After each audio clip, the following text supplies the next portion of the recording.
પુષ્ટિ સંહિતા ભાગ બીજામાં પાના નંબર 364 ઉપર ઉકાભાઈને ત્યાં વૈષ્ણવોએ સુખડી પ્રસાદમાં બુંદી અને મોહનથાળનો સ્વાદ માણ્યો એ વિષય છે. એ આપણે આજે પ્રસંગ લેવાના છીએ.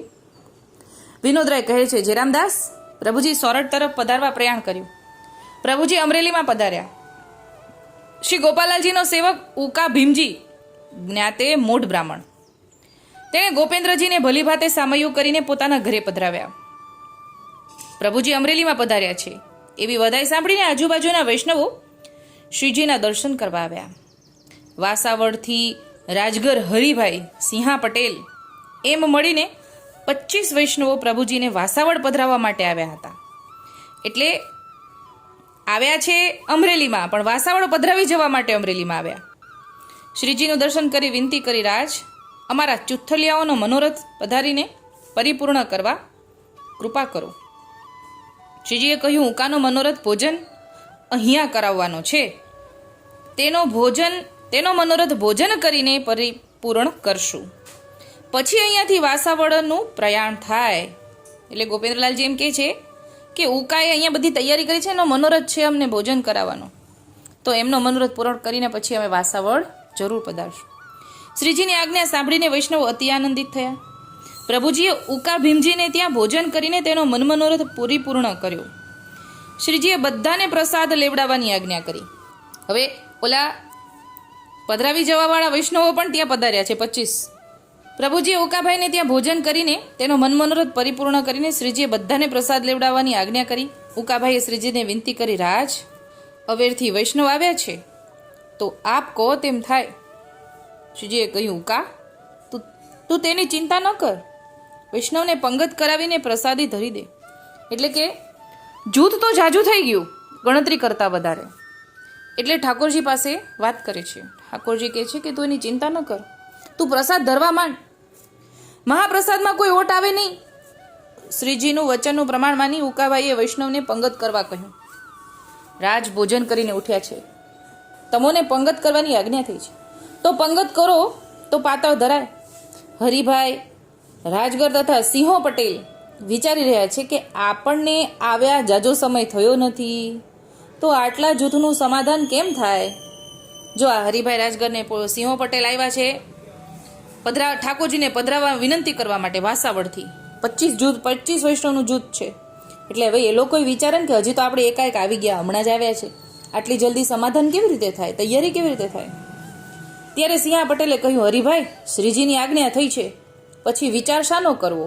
જો ભરોસો રાખવાનો ઠાકોરજીના વચન ઉપર. ઠાકોરજીએ કીધું ને પછી તર્ક નહીં કરવાનું.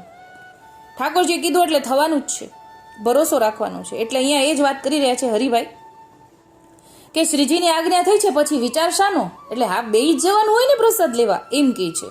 ચાલો પંગત કરીએ. સૌ પંગત કરીને બેઠા અને ઉકાભાઈ તથા દામોદર કુંડલ, ગોપાલદાસ વગેરે વૈષ્ણવને પ્રસાદ ધરવા લાગ્યા અને જે બોલાવી.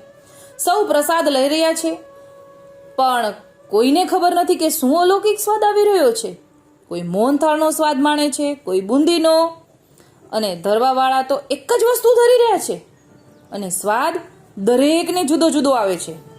એટલે પ્રસાદ તો એક જ છે ધરવાનો, પણ હવે લઈ રહ્યા છે તો મુખમાં બીજો આવે છે, જે દેખાય છે એ નથી. જેથી હરિભાઈએ કહ્યું, ઉકાભાઈ મોહનથાળ ઢાળાની સામગ્રી સુંદર શ્રીજી આરોગ્યા છે, તમારો ભાવ અનેરો છે. ત્યારે સિંહો પટેલ બોલ્યો, હરિભાઈ તારી ભૂલ છે, સામગ્રી તો આ છૂટી બુંદીના સ્વાદની છે અને તું કેમ આમ હસે છો. ત્યારે હરિભાઈ બોલ્યા, સિંહા હસવાનું આમાં હોય ખરું, લે જોઈ લે શું છે. એમ કરીને સુખડીની એક તૂક આપી, એટલે એક બટકું આપ્યું હરિભાઈએ સિંહા પટેલને. ત્યારે સિંહા પટેલે મોહનથાળનો સ્વાદ આવ્યો. એટલે ઓલાના પાતળમાંથી એને મોહનથાળનો જ સ્વાદ આવતો હતો. એટલે કે તું મસ્તી કરમાં, તો કે લે ચાક ચાક. એટલે એને મોહનથાળનો જ સ્વાદ આવ્યો. અને સિંહા પટેલે પોતાની પાતળમાંથી એક તૂક લઈને આપી, તો હરિભાઈને બુંદીનો સ્વાદ આવ્યો. ઘણું અચરજ પામ્યા. દામોદર કુંડલે કહ્યું, હરિભાઈ સામગ્રી તો સુખડીની પ્રભુજી આરોગ્યા છે અને તમોને બુંદી મોહનથાળનો સ્વાદ આવે છે. હરિભાઈએ કહ્યું, દામોદર લે તું પણ આનો સ્વાદ ચાખી લે. દામોદર કુંડલને પણ મોહનથાળ ને બુંદીનો સ્વાદ આવ્યો. ઉકાભાઈ આ સાંભળી ઘણું અચરજ પામ્યા અને શ્રીજીના ચરણમાં જઈને દંડવટ કરીને વૈષ્ણવના ભાવની વાત કરી. હવે ઉકાભાઈ સાંભળે છે કે ધર્યું છે તો સુખડી, હવે આ સ્વાદ અલગ આવે છે આ લોકોને. બધું જૈન સાકર જઈને વાત કરે છે કે રાજ આવું થયું. રાજ, આપનું લીલા ચરિત્ર ઘણું અદ્ભુત છે. પ્રભુ, જીવની મતિ કેટલી ગણાય. ભોજન કીએ મનોરથ પૂરે, વૈષ્ણવ આનંદ પાય. કવિએ સુંદર પ્રસંગની વાત કહી.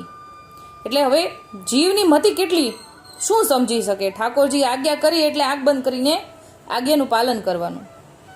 વૈષ્ણવ આ લીલા ચરિત્ર જાણીને પ્રસાદ લઈને અતિ આનંદ પામ્યા. શ્રીજી ઉકા ઉપર અતિ પ્રસન્ન થયા. ઉકા, તારો મન મનોરથ પૂર્ણ થયો જે તારા મનમાં હતો. ઉકાભાઈએ કહ્યું, રાજ, જીવનો મનોરથ પરિપૂર્ણ કરવાવાળા આપ છો. લીલા કરવાવાળા, દેખાડવાવાળા, કૃપા કરવાવાળા આપ જ છો. અને ન્યૂન્યતા શી વાતની રહી. એમ કરીને દંડવટ કરીને ઘણું ભેટ ધરી. એટલે આ જે ભાવ છે ને, અહોભાવ, એ તો વ્યક્ત થાય એવો નથી કે જે આવો અનુભવ થયો હોય. ઠાકોરજીએ ત્યાં જ બિરાજે છે ઠાકોરજી, અને પાછા ઠાકોરજી જ પોતાની શ્રીમુક્તિ કહે છે કે તારો મનોરથ હતો ને, પૂર્ણ થયો ને. પણ ઠાકોરજી જ પૂર્ણ કરવાવાળા છે. ઓલા વૈષ્ણવ ત્યાં પધરાવી જવા, વાસાવડ પધરાવી જવા, પાછા ઠાકોરજી ગોપેન્દ્રલાલજી ના પાડે છે કે ના, ઉકાનું મનોરથ છે અહીંયા, હું ભોજન અહીંયા જ કરીશ. કેટલો ભાવ હશે ઉકાભાઈનો. ભોજન અહીંયા જ કરવા છે. અને પાછા ઠાકોરજીએ સામગ્રીની આવી લીલા કરી, પ્રસાદની આવી લીલા કરી. શ્રીજીએ કહ્યું, ઉકા, હવે વાસાવડનું પર્યાણ કરશું તો સાથે ચાલીશ. બોલો કેવો પ્રેમ છે ઠાકોરજીનો ઉકાભાઈ પ્રત્યે. કે છે તારે હારે આવવું છે, વાસાવડ જવું છે. ઉકાભાઈએ કહ્યું, રાજની આજ્ઞા હોય તો સદા સાથે રહું. પ્રભુજી, એવું વડું ભાગ્ય તો આપની કૃપાથી જ થાય રાજ.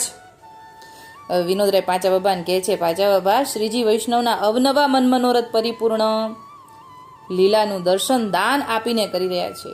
શ્રીજીના પ્રતાપબળની વાત ખૂબ જ પ્રસરતી જાય છે. તેમ તેમ જીવો શરણે આવતા જાય છે.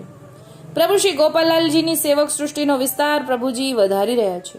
પ્રભુજીનું દર્શન કરતા સેવકજનો અતિ હર્ષાવેશમાં આવી જાય છે.